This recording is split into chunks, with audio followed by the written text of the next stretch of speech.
क्या कहेंगे जो नेशनल प्रेस क्लब के अंदर आज होने वाली प्रेस कॉन्फ्रेंस जिस पे सवाल उठाए गए कि आपका गला भी खुश्क हो रहा है, आपके हाथ भी कांप रहे हैं, आप 4 साल खामोश भी रहे हैं, आपकी बेटियां आपके हक में नहीं हैं, तो उस प्रेस कॉन्फ्रेंस पे क्या कहेंगे? मुझे एक बात, बड़ा सिंपल सी एक बात, हम बोले तो पकड़े जाएं, वो शोर भी डालें तो उन्हें पूछे कोई ना। बात यह है कि इन्हीं के बयान, इन्हीं की वीडियो, इन्हीं की ऑडियो मौजूद है ना, सारी दुनिया ने सुनी हुई है ना, सुनी हुई है ना। जी जी। उसके बाद मुझे बताएं कि इद्दत केस ये 5 साल बाद क्यों याद है?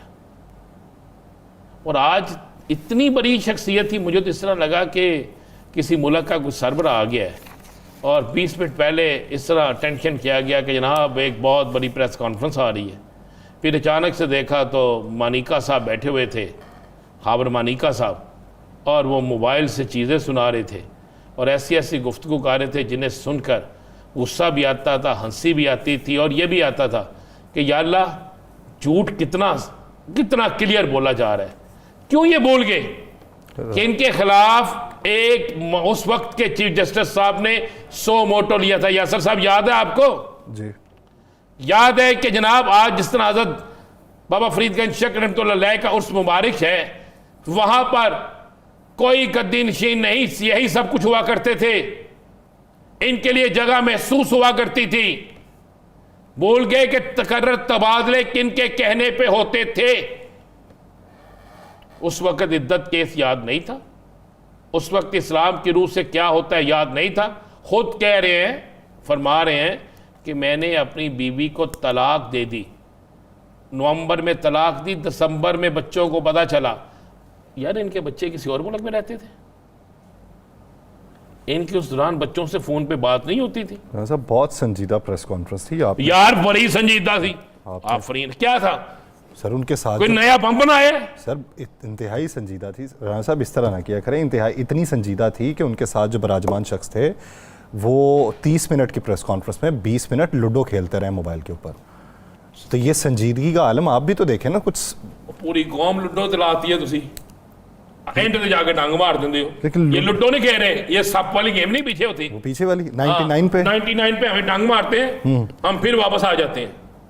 हमारे साथ जो आज जिस तरह वज़ीर आज़म साहब ने किया ना, माफी है, कल पता लगना कि और टैक्स निकल गया। असं रात को खुशी सोना नहीं, 3 पखे भी ला रहे हैं, लाओ पुत्र तुम ही ला पखा, तुम ही ला पुत्र तुम ही ला। वज़ीर आज़म साहब ने कहता है जनाब कमाल दिए, वो कोई मसला ही नहीं का, उन्होंने ओवरलोड होना ही कोई नहीं। तो सुबह आपने जनाब ने मुझे आके कहते होना राती तो 4 साल ही चले जाए मीटर नहीं चले। तजम्मुल कलीम का शेर है ना कि जित लेना ते खोना एक बराबर नहीं, दुखिया नाल ते साडे यके ना मारो। तो आजकल तो हुकूमत इसी तरह कर रही है। तो ये प्रेस, अगर जो शख्स इस प्रेस कॉन्फ्रेंस को समझता है कि बड़ी थी, मैं तो समझता हूँ कि आज मैं तो इस इंतज़ार में था कि शायद किसी तरफ से आवाज़ आएगी कि जनाब फौरी तौर पर 100 मोटो एक्शन लिया गया है, और फिर पूछा जाएगा जनाब इतनी लंबी प्रेस कॉन्फ्रेंस किस तरह दिखाई गई। फिर पूछा जाएगा जनाब इस प्रेस कॉन्फ्रेंस ने क्या आने वाले फैसले पर असरअंदाज होने के लिए थी? क्या ये प्रेस कॉन्फ्रेंस जो है किसी को दबाव में लाने के लिए थी? ये प्रेस कॉन्फ्रेंस जो है वो किस लिए थी? अच्छा, इस पूरी प्रेस कॉन्फ्रेंस के मुझे किसी एक चीज की समझ नहीं, या सर आप मुझे बता दीजिए प्रेस कॉन्फ्रेंस है किस लिए थी? ये तो नहीं पता होगा, जो नहीं बता देना मुझे तो इस बात। क्या एक बंदा जब 3 दफा तलाक दे के खुद कहता है मैंने तलाक दे दी, उसके बाद उसे क्या, उसकी बीवी क्या कर रही है? मुझे बता देना। खुद कह रहा है मेरी बीवी नेक साले बेहतरीन है, कोई शक नहीं है इसमें कोई दूसरी राय नहीं है, कुछ नहीं निकला। तो अब इस पे आ गए। इसके बाद एक और प्रेस कॉन्फ्रेंस करा। मैं आज एक तस्वीर देख रहा था इस केस के एक अहम गवाह की, वो सोशल मीडिया पर बड़ी कमाल चली हुई है यार। क्या? खान साहब मुंह धो रहे हैं, वो टिश्यू पकड़ के खड़े हैं। चौधरी साहब जो भी है वो टिश्यू पकड़ के खड़े, लगता है उनकी ड्यूटी और शायद टिश्यू पे थी, तो वो अदब पे खड़े हो गए, दोस्ती होती है ना। तो फिर आप कहते हैं कि जनाब ये क्या है, मुझे समझ नहीं आई। मुझे तो अभी तक नहीं, मैं अभी तक इस केस पे फंसा हुआ हूँ कि ये आज मानिका साहब ने प्रेस कॉन्फ्रेंस की किस मकसद के लिए।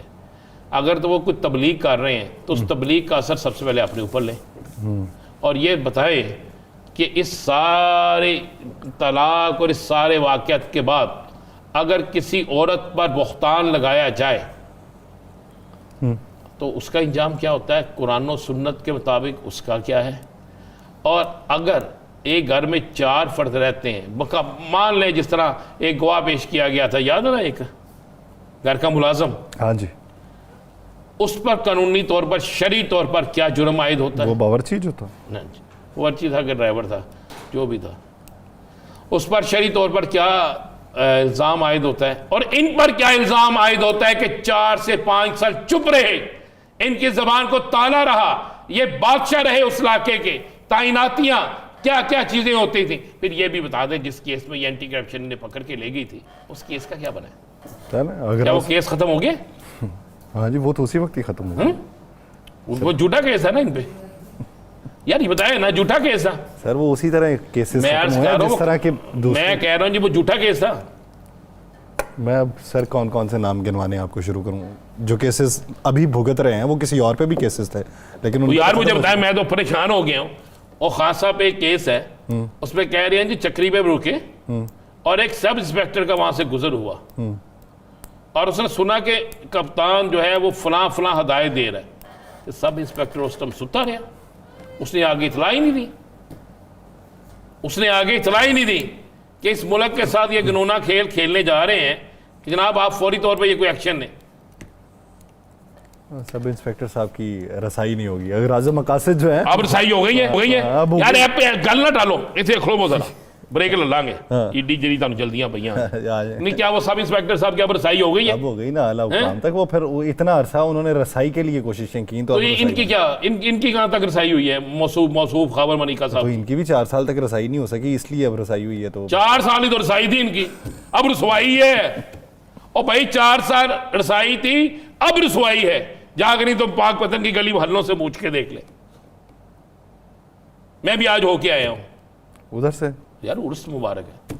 अच्छा, पूछ के तो देख लें। आप पूछ के आए हैं? मैं तो जाग देख के भी आया हूं। आप ऐनी शाहिदीन में से? नहीं मनु ऐनी शाहिद ना बनाओ। कैसर अहमद शेख साहब वाला वही मामला कि जो वो कहते हैं कि नवाज शरीफ साहब सियासत से दिलबर्दाश्ता हो चुके हैं, तो फिर सियासत में दिलचस्पी किस हद तक रह गई होगी उनकी? अच्छा, कैसर शेख साहब बड़े शरीफ आदमी हैं, बड़े डिसेंट आदमी हैं, मैं उनकी बड़ी इज़्ज़त करता हूँ और एक वाहद आदमी है जिसमें करप्शन नहीं है जिनमें ना सियासत में, और वाहद आदमी है जो बेचारे खुद ही अपनी जमात के ख़िलाफ़ ही खुद कशबमबार बन जाते हैं।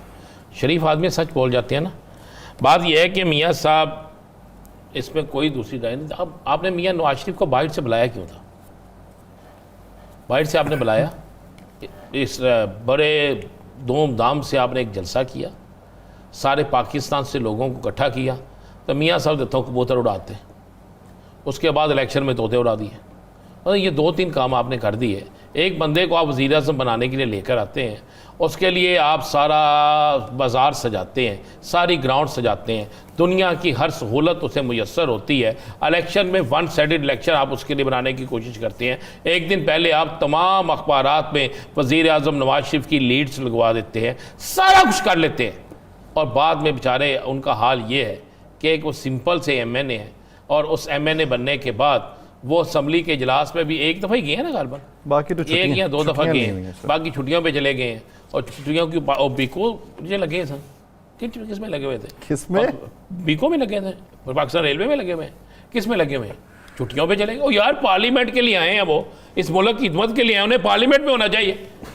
आप कहते छुट्टियों पे चले गए, आफरीन है यार आप पे। यार वो आप सोचने वाली बात यह है कि वो इतने मायूस क्यों हैं? उन्हें मायूस नहीं होना चाहिए। देखें, वो पाकिस्तान के लिए एक बहुत बड़े लीडर हैं, उनकी पाकिस्तान को और पाकिस्तान को उनकी दोनों को एक दूसरे की बड़ी ज़रूरत है। तो इस पर मियाँ साहब को इस मुश्किल तरीन वक्त में, जब कौम जो है वो बिजली के बिलों से बिलबिला उठी है, जब कौम जो है वो एक एक खाने के नवाले को तरस रही है, इस वक्त में मियाँ साहब का अवाम में आना, अवाम को हौसला देना और अवाम के लिए कुछ करना इंतहाई ज़रूरी है। और अगर शेख साहब की बात दुरुस्त है कि वो मायूस हो चुके हैं, तो वो मायूस पता किससे हुए हैं? फिर किससे भी हुए? शहबाज शरीफ साहब से। भाई से। वो तो उनकी है। मरीम नवाज साहबा से, हुकूमत तो उनकी है। आसफ अली जरदारी साहब से, हुकूमत में वो भी हैं। और इसी तरीके से सिंध के वज़ीर आला से, KPK के वज़ीर आला से, और सबसे जितने भी वज़ीर आला है वो सबसे मायूस हो चुके हैं। अगर वो इस सिस्टम से मायूस हो चुके हैं, अगर इस हुकूमत से मायूस हो चुके हैं, तो फिर तो मियाँ साहब को सबसे पहले काम ये करना चाहिए कि अपनी बेटी से भी कहें कि छोड़ दे हुकूमत, भाई से भी कहें छोड़ दे हुकूमत, और अवाम में आए और अवाम से आके कहें कि नहीं भाई, मैं आपके साथ जीता हूँ, आपके साथ मरता हूँ। आप यहाँ पे गर्मी में बैठे हैं और मैं मरी में रहूँ, ये ऐसा नहीं हो सकता। आपके घर में रोटी ना हो और मैं खाना खाऊं, ये नहीं हो सकता। आप बिजली के बिलों के लिए अपने घर का सामान बेचे और मुझे पता ना हो, ये नहीं हो सकता। मियाँ साहब को तो फिर हकीकी लीडर है, उन्हें तो ऐसा करना चाहिए। और मैं तो इंतज़ार कर रहा हूँ कि शायद किसी वक्त भी ये इतला आ जाए और यासर साहब के मियाँ साहब जो हैं वो मैदान में आ गए हैं और मियाँ साहब ने कहा नहीं भाई छोड़ दो हुकूमत। अगर वो वाकई, अगर कैसर अहमद शेख साहब की बात वाकई दुरुस्त है, अगर तो मानेंगे दुरुस्त है, हम क्यों नहीं मानेंगे दुरुस्त है, वफाकी वजीर है, हम तो मानेंगे। अगर वो कह रहे हैं तो दुरुस्त कह रहे हैं ना, फिर वफाकी वजीर है, तो फिर मियाँ साहब अपनी हुकूमत से मायूस हैं। अगर मियाँ साहब मायूस हैं तो फिर मुझे बताएं ये 25 करोड़ आवाम जो है वो खुशहाल होगी? फिर तो पूरी कौम ही मायूस है ना, वो तो थी। और मियाँ साहब ने तस्दीक कर दी। और कैसर अहमद शेख साहब आपकी शुक्रिया, आपकी मेहरबानी कि आपने कौम को बता दिया, और ये एक अच्छी बात है। सर ये MKM बड़ी खामोश आजकल, काम पूरे हो गए उन्होंने। कौन से? वो मुझे एक बात तो बताएं, MKM ना उस दिन बोलेगी जिस दिन उसे पता होगा इक़्तिदार में बिल्कुल थोड़ा टाइम रह गया, फिर अचानक से छोड़ देगी इनको, तो यही होगा ना। क्या करें बेचारे MKM वाले, मैं उनको बेचारे इसलिए कहता हूँ, एक तरफ से पड़ जाती है पीपल्स पार्टी, नून लीग जो है उनसे कमिटमेंट करके पूरी नहीं करती। कराची के जो हालात है, बारिश आए पानी नहीं निकलता, बारिश ना हो पानी नहीं होता, ठीक है, बिजली नहीं होती, वहाँ के लोग 22-22 घंटे 23-23 घंटे बेचारे लोड शेडिंग में मरते हैं। ये आलम हो चुका है। उस शहर का जहाँ से हमें सबसे ज़्यादा टैक्स मिलता है, उस शहर का जो हमारी इकॉनमी की रीढ़ की हड्डी है, तो फिर क्या करें बेचारे, मुझे बताएं ना। इस मुल्क में मुझे बताएं बोल कौन रहा है? चले छोड़ दें, बोल कौन रहा है? हुकूमत है, हुकूमत तो हुकूमत बोल रही है ना। कितने हुकूमत में लोग बोल रहे हैं? 10, 15, 20, 25, 30 ये लगा लेना, गुजारा चल रहा है उनका। अगर 25 करोड़ अवाम से सिर्फ ये बोल रहे हैं तो बाकी अवाम तो गूंगी है, यहाँ बाकी अवाम सोई हुई है। तो आप उसमें सिर्फ MKM को क्यों रगड़ा लगाते हैं? आप उसमें बाकी क्यों नहीं करते? आप ज़रा बिलावल भुट्टो जरदारी सबसे क्यों पूछते? आज उनको चैलेंज किया है बैरिस्टर सैफ ने, पता है ना आपको जी। आज उन्होंने कहा जी साबित करें कि ये जो आप हम पे इल्ज़ाम लगाते हैं कि हमने ला के बसाया है, साबित करें। अगर आप साबित नहीं कर सकते तो हम साबित कर देते हैं कि आपके दौरे हुकूमत में ये सारा कुछ तय हुआ था। ये क्या खेल गेम शुरू हो गया भाई।